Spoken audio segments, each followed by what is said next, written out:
Hey everyone, welcome back to the Lead Sell Grow podcast. I'm your co-host Eric Konovalov, and with me today ladies and gentlemen, I got Harry Spaight. He is my co-host, and I'm so honored to have him as the co-host of this show. But today, you, our listeners, will find out why I feel this way about Harry and why I asked him to create this podcast with me together. So one of the reasons is Harry lives by the Zig Ziglar rule. If you help enough other people achieve what they want, you'll achieve everything you want in life as well. When I think about Harry personally, I think of a leader who's in the trenches. Harry's that type of guy that will never ask his salespeople to do anything that he either hasn't done himself or that he wouldn't do himself. And that's one of the characteristics why so many people admire Harry. So, Harry, welcome. Thanks for having me, Eric. That's quite the intro. I'll give you a couple of bucks for that, man. I appreciate it. Venmo.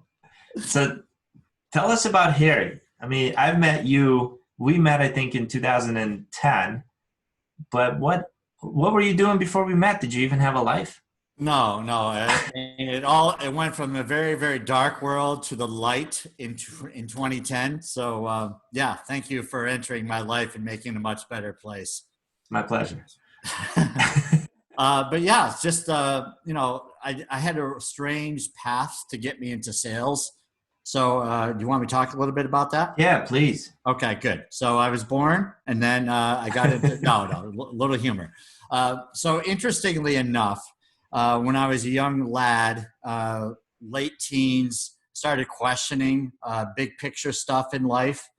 And that led me down a path of the whole spiritual side of life, helping others, getting involved in, that whole life of helping others, finding spirituality and so forth. I'm not going to go into a whole lot about that, but what I got out of that was I really lived for helping others. I mean, that was what made me the happiest, and I stumbled across that, but, such is life, as they say. So in my early 20s, I was in the inner cities. I was helping people overcome drug addictions. It was a pretty dark place, but I always felt like I was helping people. I got married in my mid-20s. My wife was a similar mindset. We ended up, continuing our course of volunteering. It brought us to other countries. We spent a couple of years living in the Dominican Republic. And, at that point, I was in my early 30s. I was just looking at all the different things that we had done. And my wife said, you know what, before we get much older, I think I want to have kids. And so that was the big wake up. So here I was living in the Dominican Republic, living off of savings from selling a small business. And really, we completely ran out of that money.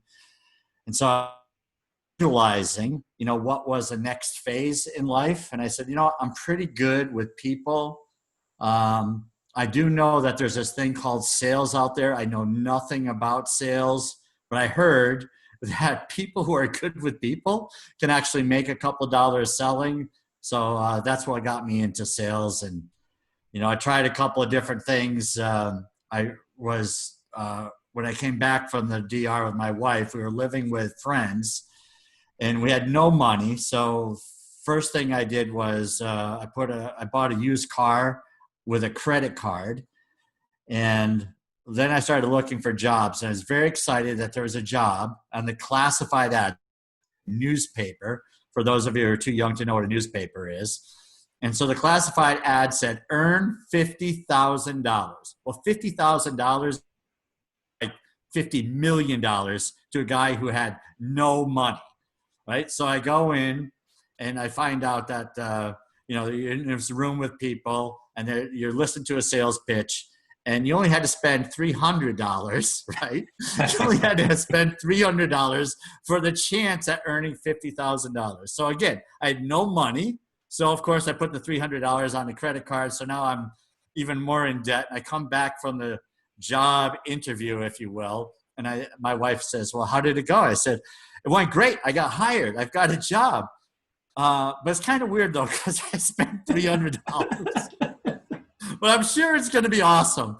And then I was selling insurance to small businesses, and it was like supplemental insurance. A weird, long story. But anyway, so that's what got me sales. So I transitioned from the missionary lifestyle, helping people, to getting a job in sales, which when you're paying money to get a job, it's not necessarily getting a job, but I called it getting a job. You invested in your own business. I did. So thank you. So then I was selling this type of insurance. I was calling businesses out of the blue, cold calls. It was horrible. So after like 4 or 5 months of that, I was desperate. I was making $300 a month. I mean, we were living in a 2-room apartment.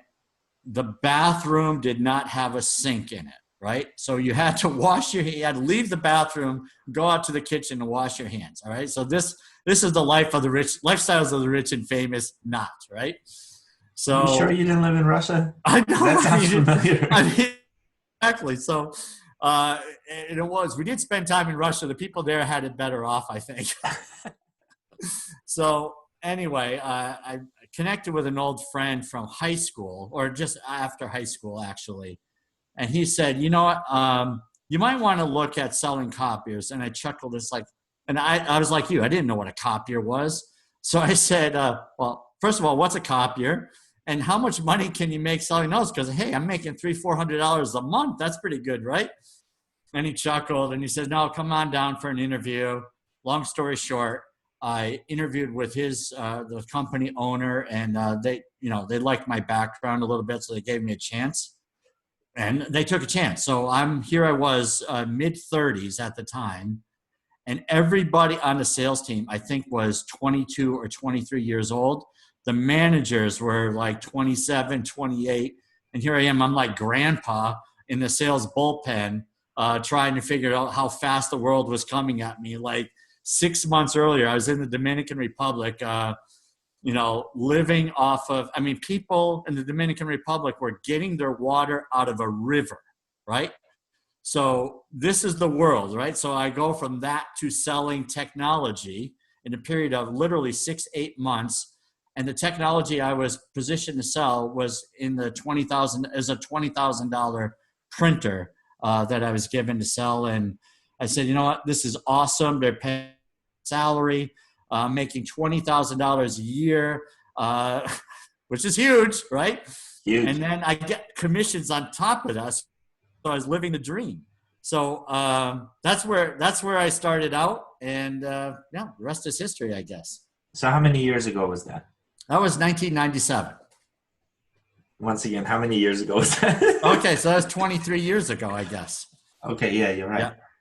So you've been in sales for over 23 years now. Yeah. So I was really selling my entire life, right? I'm one of those that believes whenever you're selling an idea, so officially getting paid for sales, yes, that's been 23 years. So you've been officially getting paid for sales for 23 years now. Mainly all in the copier industry, right? Yes. Or other than sales that brief leadership. spell in selling insurance that didn't go so well. I mean, $400 a month, that's pretty good. Paid the rent almost. Harry, technology industry probably changes just as fast as you leaving the Dominican Republic to come to sell $20,000 printers, right? But in your experience, what's the one thing that stayed constant and kind of has withstood the test of time when it comes to sales and sales leadership? Yeah. Okay. So great question. So I got into the business not knowing squad doodle about selling, right? I was listening to audio cassettes from Brian Tracy, Earl Nightingale, I think was another one I listened to. So I had this concept of what selling was, but I've never seen it, right? So I'm listening to this stuff. And the thing that I said, there is nobody that can be more caring for people than me, right? So that was really my mindset. If you are willing to sacrifice pretty much everything and go live in an area where you have electricity for maybe 5 or 6 hours a day, running water maybe for 5 or 6 hours a day, no such thing as a hot shower. You're living around squalor and you're walking into neighborhoods where people are living in tin shacks, cardboard boxes down by the river. I mean, I said, if I can help those people and I bring that same attitude to sales, I'll do all right. I may not become a millionaire, but I will do all right. So I felt like my customer service background, if you will, and if I brought that into sales, would make me successful. So that was really my mindset, is getting into sales. So to answer your question, if you care about people, that does not get old. So here I am 23 years later, and I just learned recently that vulnerability was all about being honest with yourself, letting your true emotions show. And it's like, I think I've been doing that for a long time, and now it's kind of hip, so to speak. And like you go through certain phases in your life where you say, well, I'm supposed to act a certain way. Whenever I was supposed to act a certain way is when I was least successful, right? When I let the true customer-minded, service-minded, caring for others attitude shine is when I was most successful, if that makes sense. That makes total sense. What about with leadership? Yeah, same is true with leadership, man. So I'll tell you a funny story. So I felt like in my past, whenever you wanted to get promoted, right? If you were known for helping others, you were going to, whatever, you were going to get rewarded one way or another. So when I got into sales, and I got pretty good at it, I realized that my biggest gift was working the room in the sales bullpen, just going around helping people. Now, we had a manager, which was a total loser. Just an absolute loser. So I would pick up the slack and go help people and ask what they needed. And I just cared. I wanted the team to be successful. So that led to me getting, a job offer of, same company, a promotion to get into sales leadership. The problem I had was, like you, I really didn't know what that meant. I thought that meant was I needed to somehow change because the manager I had yelled at everybody and was a total grouch, right? And it was, a drill sergeant and a private in a one-on-one, or a cop and a criminal, however you want to look at it. It just was not a pleasant experience. So, of course, I figured, well, I guess that must be normal. So for a period in time, I was, I converted to being a total jerk, right? And so I'm in a office, and a person who worked for our company said, you know what? I think I like Harry Spaight, the salesperson, a whole lot more than I like Harry Spaight, the sales manager. And I went, oh, that was killer. That crushed me. So I, went back and I just revisited some of the audio cassettes that I listened to and went, to Automobile University, as Zig Ziglar used to say. And I just refreshed and said, hey, this is all about caring for people, giving them some love. And I completely changed my mindset and said, you know what, I'm just going to go back to helping people. And, here I am today doing the same thing.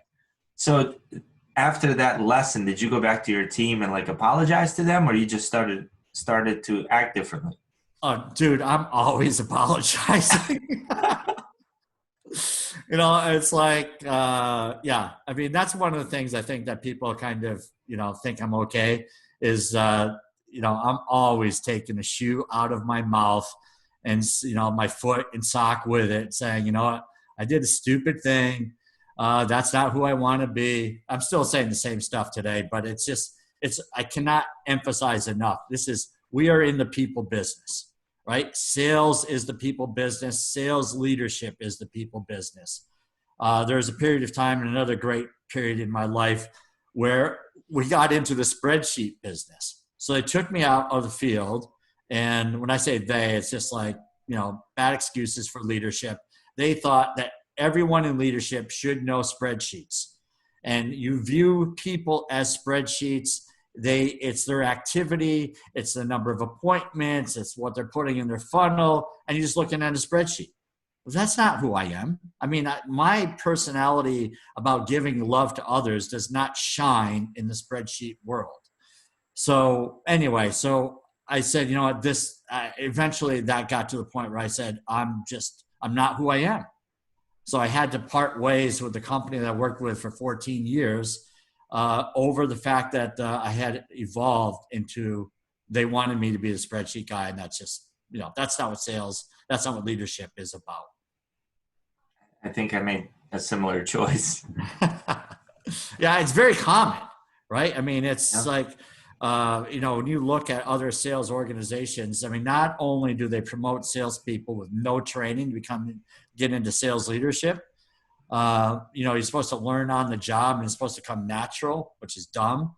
And then the other thing is, it's like, well, you go from helping others, helping your clients, to managing through data, right? Not managing through personalities, and everyone's different. You have great personalities, strong personalities. You have people that have self-doubt. You have people that have huge battles to struggle with. You got to know everybody on your team and say, what motivates this person? What's their downside? What are their challenges in life? And when you actually get to know your team, there's no way you can look at them as a number and say, this person has gone through so much.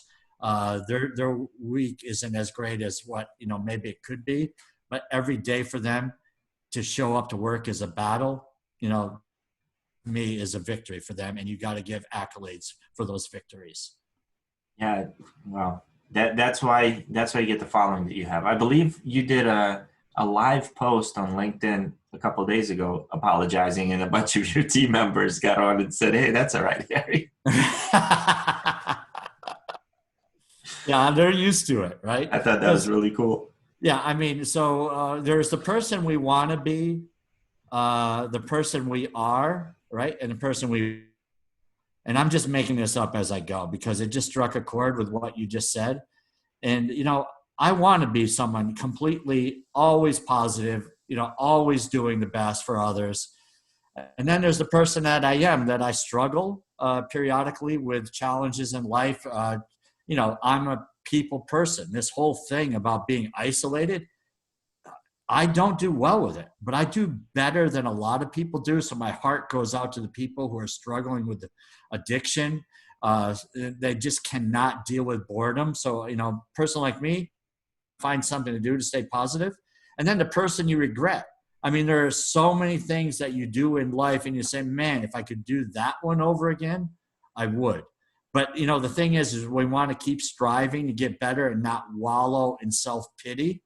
And that's really, someone I'm always looking to be better. And I know you've got a bunch, but this is who I am. I'm going. But, just think about athletes. So an athlete reaches, I don't know, it says my internet is unstable. Can you give me a thumbs up that you can hear me? Okay. So athletes like Tom Brady, my favorite all time, the GOAT, right? Uh-huh. And he's crushed the Ravens a bunch of times, but he's got his butt kicked by the Ravens too, right? So we'll get past that. But he has to retire in his mid-40s, right? It's one of the longest careers ever for an athlete. So let's say he makes it to age 45. His glory days are behind him. At age 45, whenever he retires, he will never be able to recapture the glory days. To me, this sounds stupid, but if you're always striving to be better, they're still ahead of me, right? I'm always looking. I never look back and say, man, those were the glory days. I am now in my late 50s, and I still feel my best years are ahead of me. Now that's crazy. That's awesome. And you're starting a podcast right now in your late 50s. Yeah, exactly. So yeah, I thank you for that. Well, and you're you getting me to do video as well. So yeah. In your late 50s. And yesterday you did your own video where you actually edited, had yellow colors behind you with wows and rocket ships and all kinds of stuff. That's admirable. That is so cool. You're learning right now. I love it. Harry, what's up? There's so much that I absolutely love about you. And I'll share my number one thing that surprised the hell out of me when I learned it. But what's one thing most people are surprised to learn about you when they meet you?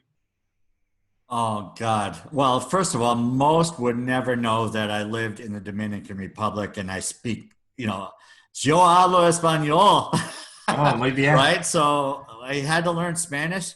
As a missionary, I mean, so here's the things I've done, right?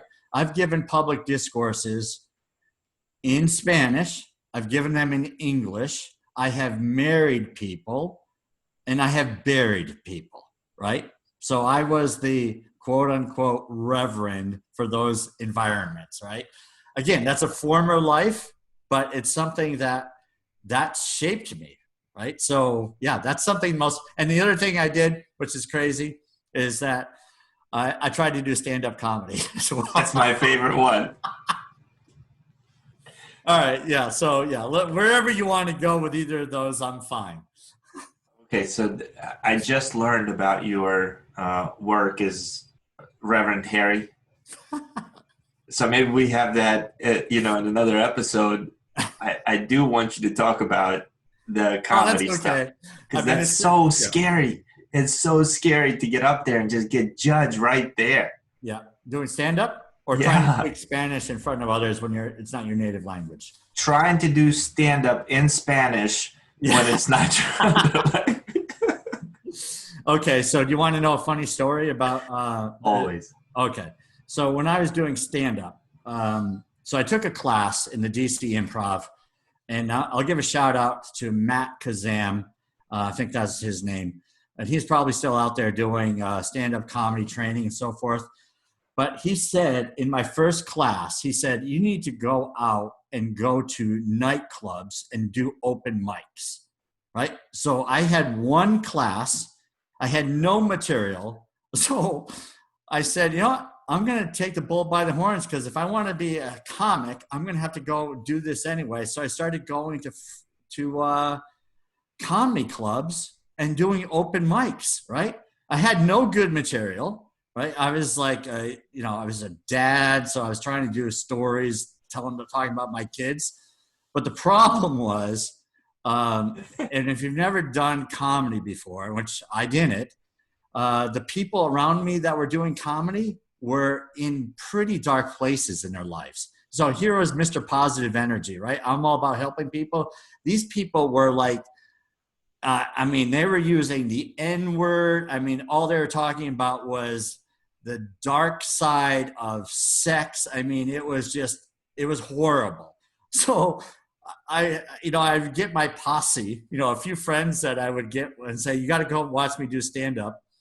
So I would go out and I was like, these people ahead of me just depressed the hell out of me. And then I had to ask what were they talking about because I didn't know. And so I played off, of course, I'm not going to use the terms that they use, but I just, here I was wearing a business shirt. I was dressed for business. So I went straight from Washington, D.C. to these clubs. And then I would pick on the person, not pick on them, but I would use their material and say, hell, learning a lot tonight. Never heard that before. And then I would go into, and I said, I always thought this meant that. Apparently there's a whole nother meaning for it. And then I got the audience to warm up to me and they felt sorry for me and they laughed at a couple of my stories, I guess. So where were you in your career where you decided to learn stand-up comedy? All right. So I was probably 8 to 10 years into sales. And so why did I do it? I guess there was a moment in my life. So back in high school, I was a huge Woody Allen fan. And Woody Allen is, back in the 70s, Woody Allen was really funny. He had a whole bunch of movies, and he was actually an author of comedy books. And he had, and that, believe it or not, that helped me. I mean, that sparked my interest, believe it or not, on spirituality because he spoke about death all the time. So here I was this teenager, and he was making jokes about death, and death, became something I was, not fascinated with, but I said, man, we're not here for a long time in life. I better figure out what the real mission is. And that led me down, blah, blah. But I always wanted to do stand-up comedy. So here I was 30 years out of, was it 30 years? 25 years out of high school. I said, I never did that in the bucket list. I never did stand up. So I guess I better figure out how I can do it. So that's what I did. It's funny because I've always wanted to learn it, but that's one of the things I've never taken action on. And it's still on my list, and I am going to do it. Yeah, well, you know what? So there's so much you can learn from it. And if you've never done it, the things that I learned about it is that you want to speak quickly. You go from topic to topic to topic. And that also helps with, just keeping, if you're doing public speaking, it's just, too much delay is not good. So how learning how to work with the audience, and then, finding an individual in an audience is what I got out of it too, is because you find someone that laughs at your stuff. It doesn't matter how many people are in the room. You're now communicating with that one person. And then you look around and, hey, someone else smiled at me. I'm going to communicate with that person. That's really what you're doing with public speaking as well. Yeah, that's great advice. So Harry, you've actually led many salespeople in your day. What would you say from what you've observed separates the successful reps from the not so successful ones? Yeah, so you have to want it, right? Because so many people get into sales and they want to become millionaires, and they say, I can make a lot of money, and I heard you can make a lot of money. And people say, well, I was told I'd be good in sales because I talk a lot. All that, all those things are nonsense, right? You have to learn to start from the bottom, right? Because you're going to work on, a lot of your income is going to be based on commission. So it's humiliating. There is a ton of rejection. So you have to be thick-skinned and you have to be committed, right? So one of the warning signs that I always get, and whenever I hear someone say this, I said, oh, this one's not going to make it. They say shortly into it, after dealing with rejection and some bad months, they say, I know I can do this, right? Once I hear, I know I can do this, means, no, you can't, right? For whatever reason. It's just not, I can do this. It is, I will do this. There is no turning back. So one of the advantages I had, and is this too much about me? This whole episode's about you, so okay, all right. Okay. So one of the advantages I had was I came from an old small town where they had apprentices, right? Machine shop apprentices. It's a blue collar town. And I said, I'm going to be a salesperson apprentice. So I'll give it 2 full years, because an apprentice worked 2 years before they could be claimed to have the trade down. So I just went with the mindset that I'm all in for 2 years. There's no backing out. And that's what I did. So there was no, I can do this. It's just like, no, I've got no other choice. I'm committed for 2 years. And I'm not going to look at the end of the 2 years and hope these 2 years go by. I am going to be successful because that's the vision, right? And you don't have that, right? So, yeah. It's called burning your ships. Yeah, exactly. Yes, I heard that years later. That's a good one. I didn't come up with that. I cannot take credit for that. Yeah.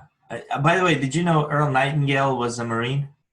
No. He was a World War II Marine. Yeah, wow. Yeah. And if you have not ever listened to Earl Nightingale, man, he is awesome. Acres of Diamonds, probably one of my favorite things to listen to on YouTube. Right.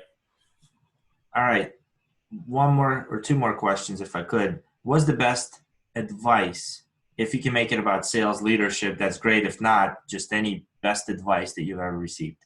Yeah. The best advice ever was be yourself. Right. That just, if you are a person that is likable, you're a decent human being, and being yourself strikes a chord with you, then be that person. Don't try to be someone you aren't, right? Whatever it is, do not do something like, and just because someone says, right, you have to be yourself. And that's who I am. I'm not a phony. I am myself. That you are. And it comes off as very authentic. And That's why I like you, Harry. So thank you. That's my yeah. advice, baby. Well, all right. Last question. I promise. Okay. What do you want to be known for? Legacy that you Uh, leave. yeah. So, I want to be known for, first of all, as being an awesome dad. I'm mediocre is really what it comes down to. Right? There's all the regrets because you do things in life that you just say, oh, I should have handled that one better, or I should have done this for my kids. But I want to be an awesome dad. So I still have a whole bunch of time left, I hope. How old are your kids? What's that? How old are the kids? 17, 19, and 21. So, they all hate me at this point in their life. But one of them, the middle, they're actually the youngest two are like totally stoked that we're doing this podcast and I'm doing video now. And their friends are totally in my corner, which is really cool. So I'm setting the bar for them. And then the other thing is I just want to be a guy that's known to help others, right? That's my motive. I still have no agenda yet, so I'm still working on coming up with some selfish agenda, but right now it's all about helping people. Awesome. Love it. Well, Harry, thanks a lot for sharing your story with us today. Hey, man, it's been great, and I hope I didn't talk too much. I hope it's not too boring, but and hopefully it was worth a couple of laughs for y'all. I'm just a regular Joe, baby. I was cracking up. I put my microphone on mute a few times, and I was just honestly sitting here cracking up. So, listeners, thank you guys for tuning in. We really appreciate it. If you haven't done so yet and you want to connect with us more, go on over to Facebook. We have a Facebook group, B2B Sales Secrets Group.